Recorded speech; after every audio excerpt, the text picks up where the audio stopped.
tuning in today. We're here at Syracuse University's Lubin House on East 61st Street with 3 alumni real estate experts to talk with you about finding an apartment in the great city of New York. If you're a recent grad moving to New York for the first time, or if you've lived here for a while and you just want to hear from a few trustworthy experts about best practices for finding an apartment, this session is for you. I am joined by 3 generous Syracuse alumni real estate experts who have offered to spend the lunch hour today talking about apartment hunting. First, Savita Pandya from the class of 2012 is a real estate agent with Anchor Associates who specializes in properties within Manhattan. Savita grew up in Queens, so she's closely familiar with the city. Whether working with rentals, purchases, or investment properties, Savita knows it is important to act fast and help clients secure the properties they desire. Thanks for joining us today. Thank you. Our next, Shelli Scrimale, 1997 Syracuse alumna and also a native Syracusan.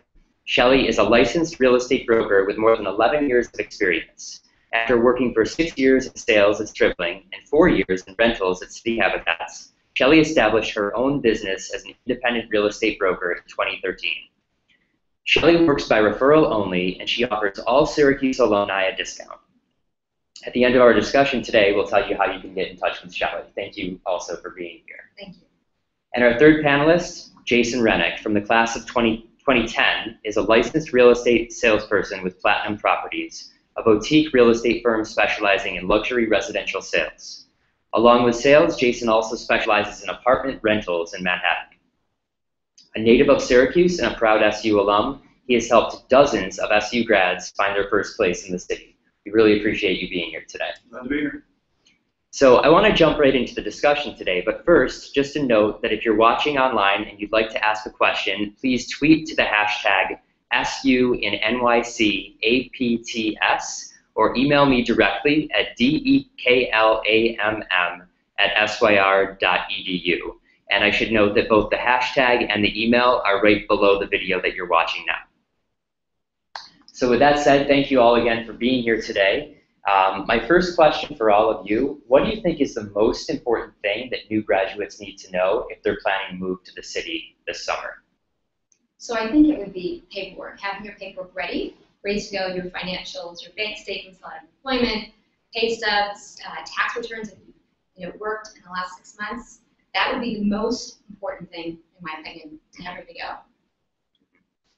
Also, managing their expectations and understanding that New York City is an expensive market, and wherever you're coming from, it's not necessarily going to be similar price for the same value. So really understanding that it's not necessarily about the size; it's more about the convenience of being in the city. I would say that one really important thing would be to understand that the fast pace of the city also goes along with finding an apartment, and it's very easy to lose out on an apartment that you like within hours of seeing it, even on the same day. And I would definitely suggest that you come with that mindset that when you see it, take it. Jump on it. Yeah, that's a great tip. Just to talk about finances for a few moments, what are the general rules for the percentage of salary that someone should spend on renting an apartment? And how strictly are those enforced? Are they enforced by landlords, or are they merely suggestions? Yeah, I would say that as far as how much you'd like to spend, it's completely goes along with your comfort level. In New York City, most of the graduates that come that I've worked with don't have a car and are either selling the car that they had back home or are not coming with one. So you're not going to have things like car payment, car insurance, you're not paying for gas or maintenance. A lot of that money can go towards now the rent, which is going to be substantially higher. As far as what the landlords require, they have certain requirements, but they're not going to tell you that you have to spend X amount of dollars from your salary.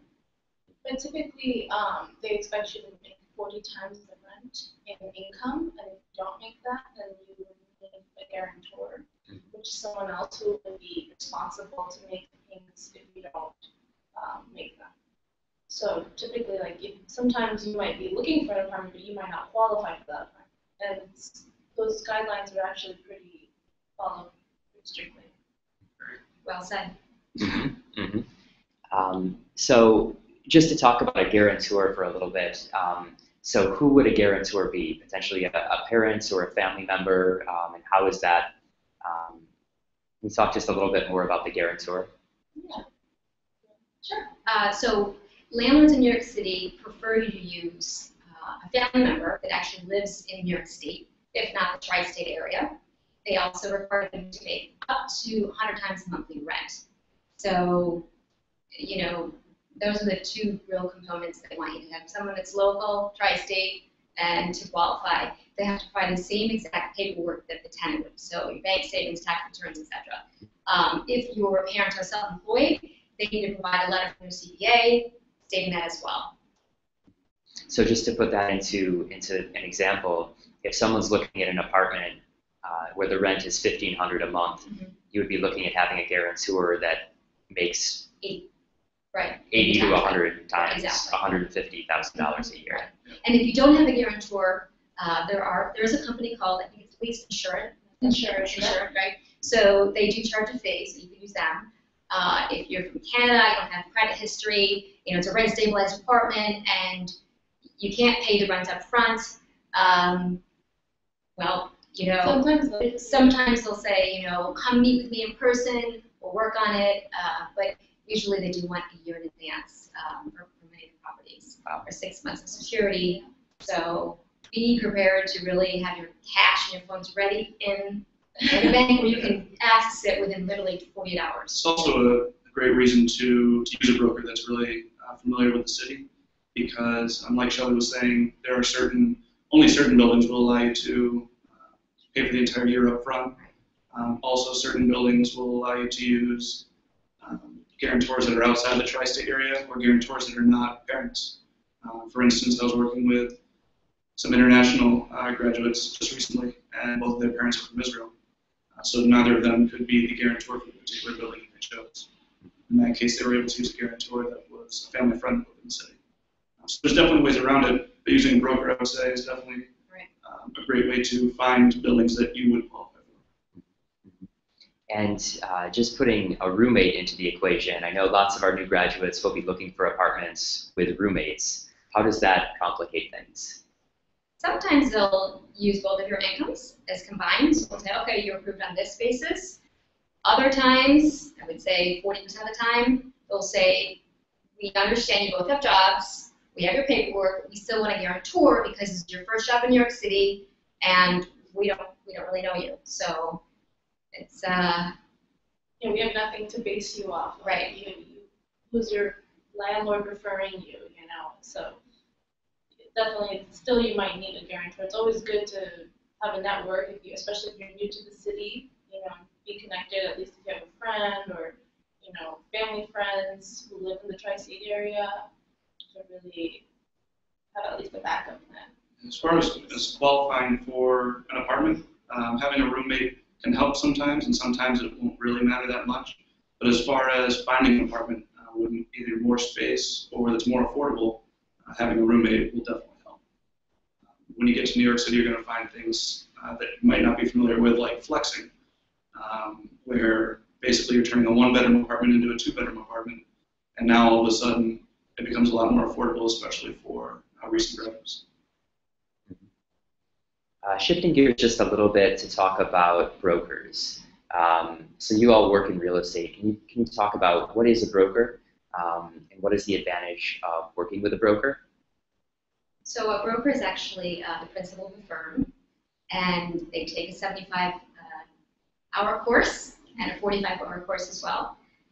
Agents and sales representatives work underneath the broker, principal of the firm, and basically they oversee. So the broker oversees all the agents. And the advantage of, for a new graduate, the advantage of working with a broker or a real estate agent? So I would say, it's really simple. If you don't have time, you're in a time crunch, I had to go from Canada, say I need an apartment in a couple days, can you help me? And I did it within basically 48 hours, got her approved, she didn't have credit history, she didn't have year up front, it was a nightmare, but we did it, we put it together. So a broker is really your saving grace, especially in New York City. And more importantly, unfortunately, there's a lot of brokers who, we'll advertise apartments that don't exist. They're old listings, so we really filter through all the nonsense and we bring you right to where you should be looking. A lot of people that are relocating to the city, another great reason to use a broker would be just for the knowledge that they have of the city, how to get places, where to go, not only to how to get to work, but when you ask them what's most important in the place where you're going to be living. Some people say proximity to work. Some people will say, I want a lot of space. I don't really care how far away I am from the train. We know all of those things, where to go, where to live, that would meet a lot of those needs that you might not know if you're just going to the city.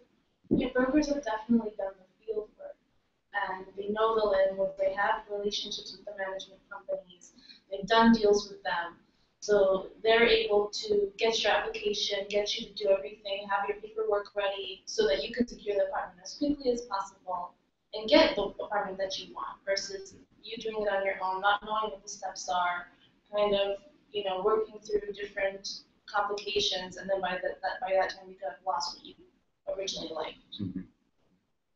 Shelli, you touched on there being a lot of apartment listings out there and a lot of potentially less than legitimate apartment listings out there. Yeah. How can you spot legitimate, ethical brokers and salespeople? Yeah. So number one, when you need an agent for the first time, the most important thing that they should do by the district, the state, is they have to present you what's called a rental disclosure.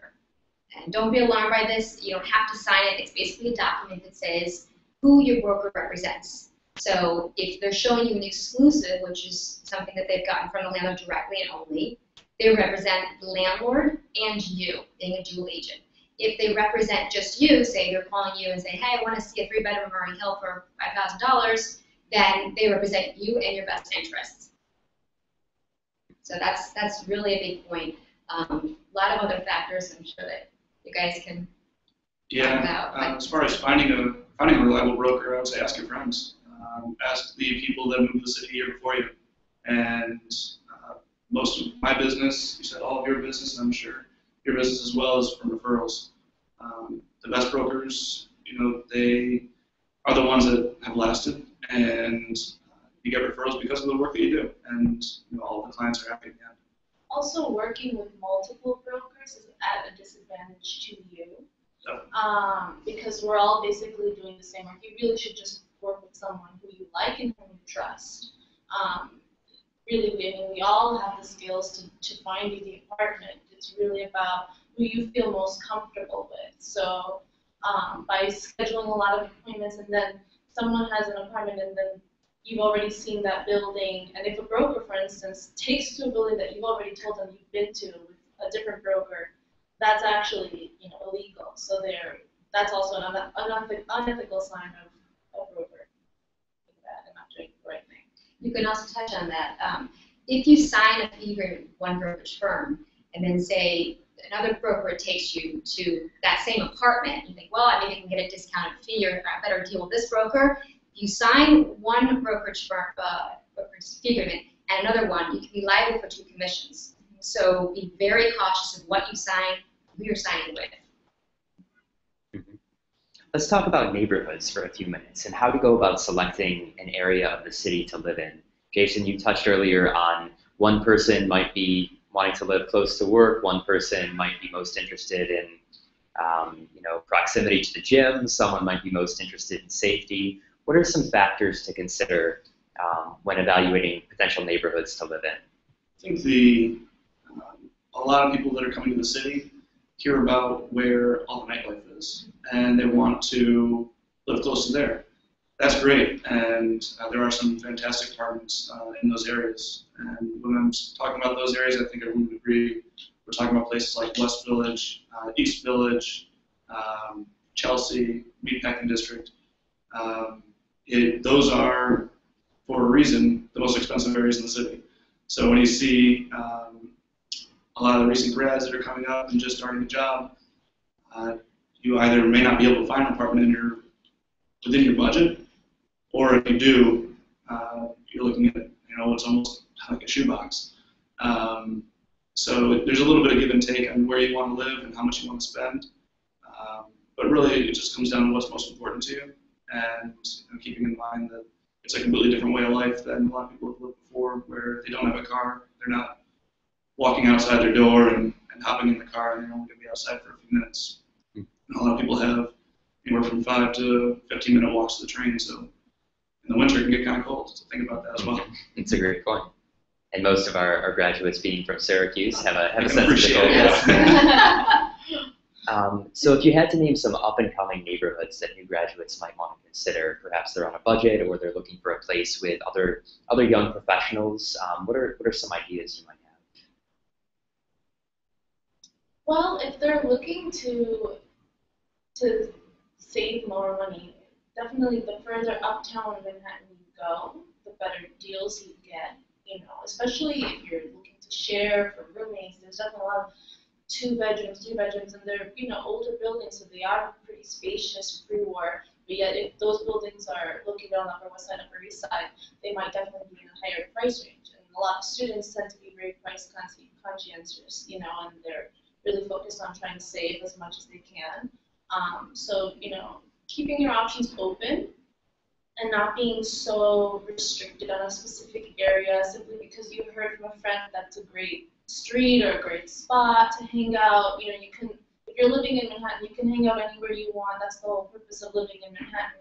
You're literally, a couple stops away on the train. You can either walk, take a cab. But living, it's where you're going to be doing your sleeping. It's really how much time you're going to spend in the apartment. That really all depends unless you're working from home. But don't completely be turned off by something that you hear. See it for yourself and make a decision. I would say as far as affordable places to live, where I've seen most of the SU grads that I've worked with, most tend to go either to the Upper East Side or the Upper West Side, as far as living in the city below Harlem. Other options that are very affordable would be areas of Brooklyn, which in some cases you can live in Brooklyn and get to areas of Manhattan quicker than if you lived in certain areas of Manhattan. To give an example, I lived in Long Island City in Queens, and my office was in Times Square. It took me less time to get there from Long Island City than it does now from the Upper East Side where I live now. So keep that in mind as well, that while it may not be your first choice or something that you've thought about, it's definitely more affordable and you'll get more space in those areas. And what about, I know Astoria is talked about frequently. Yeah, I don't do work in Astoria, so we did, but I know that Queens is a great place to find great deals. And I also think that Inwood is up and coming. It's actually just a New York Times yesterday. And also Washington Heights, perhaps, and Morningside Heights as well. So up by Columbia area on the Upper West Side, you'll find some great deals. And actually, Long Island City does have great deals if you're looking in the walk-up buildings. But if you want to go into a luxury doorman building, I will tell you that I recently looked because I wanted to check out the area. I currently live in the Upper East Side. And my fiance and I went over there, and I was flabbergasted because I saw one-bedrooms that were $4,000, and for the same amount of space, just because it's a brand new building, they'll pay 1 month broker's fee, they'll give you much rent, but all in all, it wasn't a great deal. So be mindful of that. But the walk-up buildings are where you're going to get the best bang for your buck, to be honest with you. So, and especially if you're looking 2,500 and below, you're really not going to find much in the city. I would say if your budget's $2,500 below, whether it be for a 2-bedroom or a 2-bedroom share or a 1-bedroom, you're probably going to be in either a walk-up building in Manhattan, and you're most likely going to be on a higher floor. In any walk-up building, rent goes down the higher floor you are. So some of these buildings go up 6 flights of stairs. If you're on the top floor of the penthouse and you're walking up on it every flight, you're going to have higher ceilings, but the rent's going to be a little bit less. So keep that in mind as well. It's one way to save money as well. Mm-hmm. Just to shift gears a little bit to talk about the landlords, can you talk about the role that a landlord would play in the life of a tenant? I would say, again, if it's a smaller building, a walk-up building, they're going to be more involved in what's going on in the building. If it's a luxury doorman building, they basically want a warm body. They want you to have good credit history. They want you to pay the rent on time, and the net really. But you know, if you're going into a smaller building or a co-op or a condo, which it's not a straight rental building, they're going to want to see reference letters, and they'll be much more involved in maybe they'll reach out to you every couple months, make sure everything's okay. They may live in the building, they may live in the first floor, they'll want to know, like, they have a ping pong table in the room. I mean, there's some great landlords in the city, but there's some crazy ones as well. So just be mindful of that. And your broker will be able to guide you as their experience and who they work with, the luxury, buildings, Rose related, Glenwood, the ones that are well known, but the smaller landlords you're not going to know. So you need to make sure that, how do they take care of the building? Is the garbage taken out? Do they have a security lock on this door and that door? Does the buzzer work? There's so many different issues that really can get you very involved in the landlord. I would say, along with making sure that you have a great landlord, would also be if you're never going to see the owner in something like a high-rise luxury building, go on Google and research the management company. Because they're the ones that are going to fix something. If something happens in the apartment, if something goes wrong with the shower, you'd most likely like a management company that responds within 24 hours rather than someone that will get to it when we get to it and it winds up being 7 days later. Right. And then in the smaller walk-up buildings, I would say, which is a little bit tougher until you get there, but as soon as you move in, go meet the super. He should be your friend. You don't want your super to be your enemy. You may never meet the owner of the building, but the super is the one that you're going to be in most contact with if something happens. And it'd be good to maybe get him a cup of coffee. Yeah. So that if you ever do have to send him an email, he won't mind coming. Try to meet the super before you move it, before you sign a lease, because that's your sure tell sign. If they speak Spanish and you don't speak Spanish, or there's a super but he doesn't live in the building, and he doesn't live in the block, and he comes Wednesdays from 5 to 7, and only on Wednesdays that garbage is going to be full. So there are certain little, kind of a neat freak. So there's certain things that you need to be mindful of. Savita? And then also just keep in mind, even if you're looking, doing your research and going online, also keep in mind that people tend to write reviews about the management companies or their landlords when they're in a negative place and they've had a negative experience. They might not necessarily take the time to remember and say, oh, he did such a great job last week fixing my shower or my plumbing or whatever, and take the time to read that Yelp review. So also take it with a grain of salt. For the majority, you're probably not going to see high stock reviews. So it's really just you expect that meet the people, determine it for yourself, follow your instincts, and really just do your own kind of research. Mm-hmm. And looking at things from the other side, how will they evaluate potential tenants? Like what will make you stand out as a tenant? First and foremost, your finances. Someone that is very well qualified is the way to a landlord's heart, I would say. And being prompt and responsive when applying. Applying to an apartment usually takes about 24 to 48 hours once you initially put in the application. I would recommend that everyone, if they're working with a broker, ask the broker, hey, what documents do I need, so that you can bring all that with you when you go to apply. If you don't have any of that paperwork, it can be very stressful for not only you, but your parents as well. If they don't realize that they're going to need things like an employment letter or their last 2 bank statements, if they're self-employed, the last 2 years of tax returns. In New York, it can be a pretty invasive process to be approved for an apartment. So I would say that that would definitely be something to keep in mind. So talking a little bit about the physical apartment buildings themselves, Shelli, you touched on this earlier, the garbage, the trash in the hallway. Yeah. What are some warning signs? And on the other side, like what are some positive things about a building? When you're going around and touring potential apartment buildings, what should you be on the lookout for? I mean, the minute you step into the lobby, you're going to know, okay, does this feel good? And do I feel, I don't want to use the word safe, or we're not supposed to say the word safe, but how does this feel to me? Does this feel right, It's kind of common sense. It's your gut instinct. But other things, like as we said before, where's the garbage? Are all the mailboxes, do they have names on there? Are they empty? Because that's a sign like, you're not sure if this building is going to go condo, if it's being taken care of. Is there a super around? Does he speak, English? Can I communicate with him? Can I ask some of the tenants, about who's living, in the building? Do I see someone walking out? But the simple things. You look into an apartment. I mean, is everything working? The knobs. There's so many little nuances that you need to look at, and I'm actually not sure a first-time renter is going to really know what to look at, and that's where broker really comes into play, because I have 11 years experience, so I've looked at everything.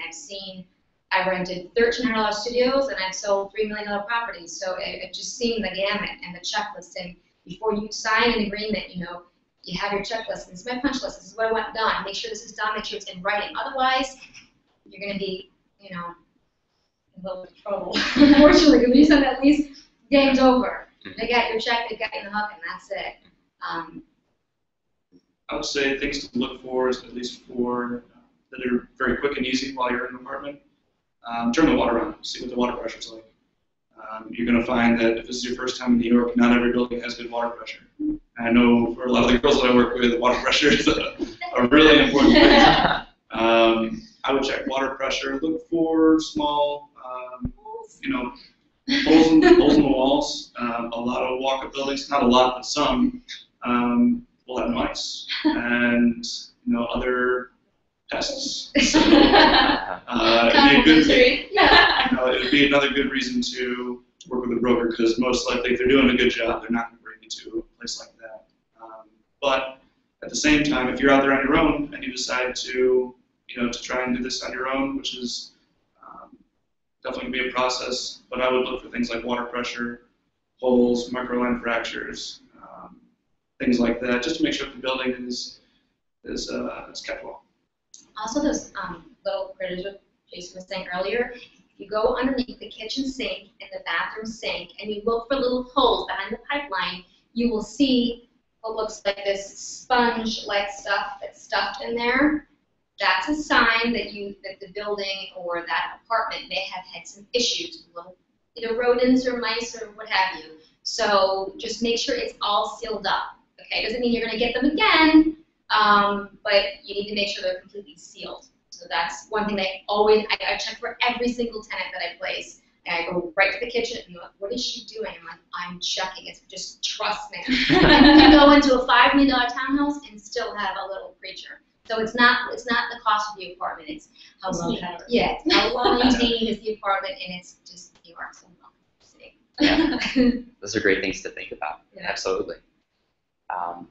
And just to touch on the legalities of signing a lease. I mean, you mentioned before, once you sign a lease, that's really it. That's right.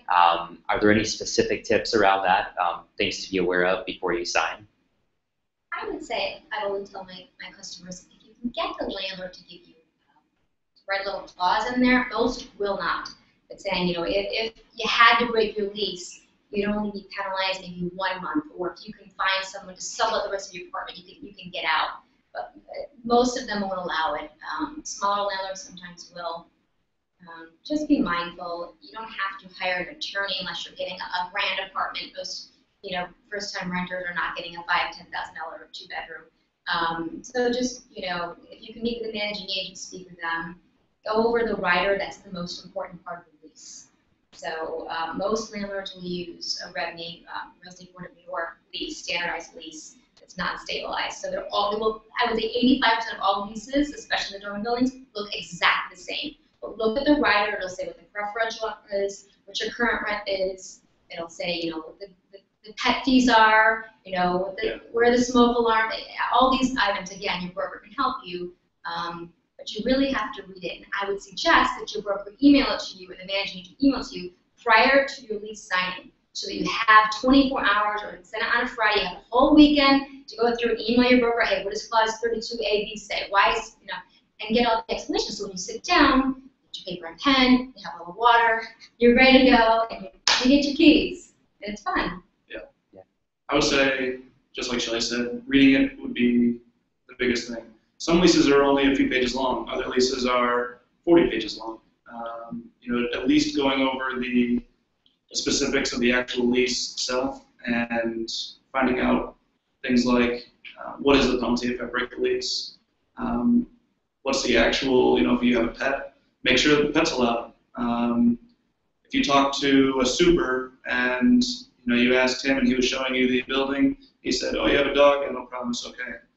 And then you look at the lease and dogs aren't allowed, or only 7.5-pound dogs are allowed, and you have a lab. That would be something that you want to know before you get to the lease signing and hand over your checks. And other disclosure forms as well, like bed bug disclosure if the building ever had bed bug issues, or window guard disclosure if anyone, children living in the apartment, lead paint, things of that nature. Because a lot of the buildings in New York are very old, so all of this gets included in the lease as well. So don't be alarmed by it. It's required for all of that to be in there. Well, this has been a very good discussion so far. I guess to wrap up, if you had to name your best piece of advice for new graduates who are seeking apartments in New York this summer, what would that be? It's still going to be have your paperwork ready. Have your paperwork ready so you can apply. You have your money ready to go from your bank account. And when I say money, I don't mean cash. Lenders are not going to accept cash. They're going to accept your paperwork. They're going to qualify you first.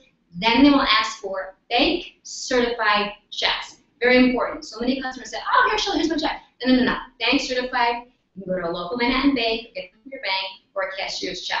Really important. You will not sign that lease unless you have bank certified checks. Again, there are exceptions to the rule, but that's generally the case. You'll see it in every broker's, piece of paper. Hey, these are the outline of 20 things that you need. But it's paperwork. It's to really have realistic expectations of what the rental market is in Manhattan. Because if you're looking for a $1,200 one-bedroom, you're really not going to find it in Manhattan unless you know somebody's great-grandmother that has a rent-stabilized apartment, wants to sublet it for like 4 months, and they have a dog and they want you to walk their dog. If you want a one-bedroom that's $2,500, you may be able to find it with a broker. If you want a one-bedroom for $3,500, you can probably find it on your own because 80% of all the rentals in Manhattan are open listings. You don't need a broker. You basically need a broker to sift through the garbage for you. Yeah, exactly what you said. And keep an open mind. What you might have seen in the movies or shows or anything on television that gives you the idea that, oh, New York City apartments are all like this, and sometimes you think like, well, this is a lot of money that I'm putting down per month for rent, and you expect like something greater, but really, it's a lot higher than what people imagine it to be. It's still it's worth it to people. It's really worth it if you really want to live in the city, you really want the convenience, you really want the lifestyle. I mean, it's worth the money. But keep an open mind. You're not necessarily going to get what you've seen on television, but you might get something you still really like. Yeah, I would say the biggest thing that I've seen is, along with realistic expectations, sticking to your budget. Trying to stick to your budget. Yeah, you gotta try to stick to your budget. You see a lot of people will think that they can get. Everyone wants this, and their budget will get them this, and a lot of the times you end up meeting somewhere in the middle. But keep an open mind. Maybe trying a different location, a more affordable location, especially for recent grads, is a great way to still get all the things within the apartment, but perhaps in a different location, different area of the city. Thank you. You've all shared excellent advice today, and I'm sure that a lot of our new graduates will potentially want to work with you to find their apartments. If anyone watching is interested in contacting you individually, can you talk about how the best way to get in touch? For me, email or phone. You can go directly to my company's website, anchorassociates.com, and look for me, Savita Pandya. Or you can probably Google my name. I'm sure it wouldn't be that hard to find. Sure, and we'll include your names below the video as well, so everyone knows who you all are. Yeah, so just call me on my cell phone and send me a text if you'd like. I prefer if you call or email me, and I really like to get to know people closer. So the phone call is great because you can hear the tone of my voice, and I can hear the tone of yours. Excellent. I work by phone, text, email, smoke signal, whatever you like. And, feel free to get in touch. I'll give Dan all the information to get in touch with us. And happy to work with you and look forward to finding a great place. Excellent. Well, thank you. Thank you all. Thank you, Savita, Shelli, and Jason, for having this informative discussion today. This has been really helpful for many of us to better understand the New York real estate market and how to go about finding an apartment. For those who watched online, we hope you gained valuable information that will help you attack the New York City apartment search. Thanks again for joining us, and best of luck with your apartment search. Thanks. Bye.